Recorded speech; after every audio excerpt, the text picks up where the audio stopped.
அண்ணா பல்கலைக்கழக மாணவி பாலியல் வன்கொடுமை வழக்கை தாமாக முன்வந்து சென்னை உயர்நீதிமன்றம் விசாரிக்கும் நிலையில் நீதிபதிகள் SM சுப்பிரமணியம், V லட்சுமி நாராயணன் அமர்வில் அறிக்கையானது சீல் வைத்த உரையில் தாக்கல் செய்யப்பட்டிருக்கிறது.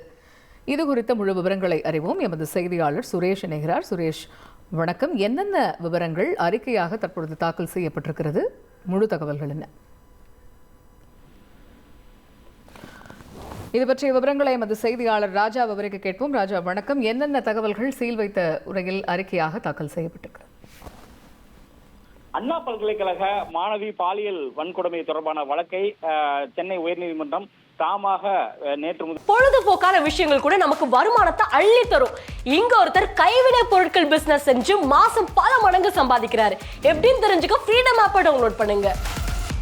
விசாரித்து வருகிறது. இரண்டாவது நாள் விசாரணை இன்று போய்கொண்டிருக்கிறது. நீதியரசர்கள் MS சுப்பிரமணியம் மற்றும் V லட்சுமி நாராயணன் ஆகியோருடைய அமர்வில் தான் தற்பொழுது இந்த விசாரணை நடைபெற்று வருகிறது.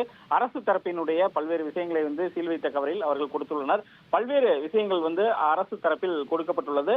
அரசு தலைமை வழக்கறிஞர்கள் அந்த தகவலை நீதிமன்றத்தில் தெரிவித்துள்ளார். அதில் குற்றத்தில் ஈடுபட்டவர் உடனடியாக கைது செய்யப்பட்டுள்ளார். மேலும் மற்றொரு சம்பந்தப்பட்டுள்ளதாக கூறப்படுவதை பொறுத்தவரை குற்றவாளியின் போன் அழைப்புகளை சரிபார்த்த போது அவர் ஏரோப்ளேன் மோடில் இருந்தது என்ற அந்த ஒரு விளக்கத்தை அளித்துள்ளார். அதே போல் தனக்கு பின் பெரிய குழு இருக்கிறது என காட்டுவதற்காக தான் ஞானசேகரன் அந்த மொபைல் போனை ஏரோப்ளேன் மோடில் வைத்துள்ளார் என்ற அந்த விவரத்தையும் அரசு தலைமை வழக்கறிஞர் தெரிவித்துள்ளார். மேலும் காவல்துறை ஆணையாளர் சேர்ந்த சந்திப்பு நடத்த முடியும் என்று செய்தியாளர் சந்திப்பை நடத்த முடியும்.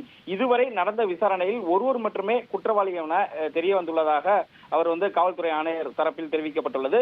ஒருவர் மட்டுமே குற்றவாளி என காவல் ஆணையர் முடிவுக்கு வரவில்லை என்ற அந்த ஒரு விளக்கத்தையும் தலைமை வழக்கறிஞர் நீதிமன்றத்தில் அளித்துள்ளார். விசாரணை ஆரம்ப கட்டத்தில் தான் தற்போது உள்ளது. அதிகாரிகள் பணி விதிகள் படி செய்தியாளர்களை சந்திக்க அரசு அனுமதி தேவையில்லை, அதற்கு எந்த தடையும் இல்லை என்று ஒரு விளக்கத்தையும் அளித்துள்ளார். அதாவது நேற்று நீதிபதிகள் சில கேள்விகளை எழுப்பினர். எப்படி முன்னறிவிப்பு இல்லாமல் சென்னை மாநகர காவல்துறை ஆணையர் செய்தியாளர்களை சந்தித்தார் என்ற ஒரு கேள்வியை எழுப்பியிருந்தனர். அதற்கு தான் இப்படி ஒரு அரசினுடைய தலைமை வழக்கறிஞர் விளக்கமாக தெரிவித்துள்ளார்.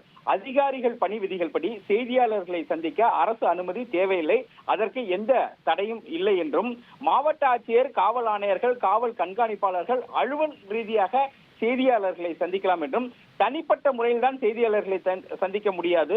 பிரச்சனைகளின் அடிப்படையில் உடனடியாக பொதுமக்களுக்கு தகவல் தெரிவிக்கின்றால் அவர்கள் செய்தியாளர்களை சந்திக்கலாம் என்று அரசு தலைமை வழக்கறிஞர் தெரிவித்துள்ளார். மேலும் இந்த ஞானசேகரன் மொபைல் தொடர்பாக சில விளக்கங்களையும் கூறியுள்ளார். அதில் குற்றவாளி வேறு மொபைல் வைத்திருந்தார் என்பது குறித்தும் விசாரணை தற்பொழுது நடைபெற்று வருகிறது. ஆனால் அந்த சம்பவம் நடைபெறும் பொழுது அந்த குற்றவாளி ஏரோப்ளேன் மோடில் தான் அந்த மொபைலை வைத்து அந்த மாணவியை மிரட்டுவதற்காக அதுபோல் பேசியுள்ளார் என்ற அந்த விளக்கங்களையும் தற்பொழுது தலைமை வழக்கறிஞர் தலைமை நீதிமன்றத்தில் தெரிவித்து வருகிறார். தொடர்ந்து இந்த விசாரணை என்பது தற்போது நடந்து கொண்டுள்ளது. தற்பொழுதைய நிகழ்வுகளை விரிவாக விவரித்தமைக்கு நன்றி ராஜா.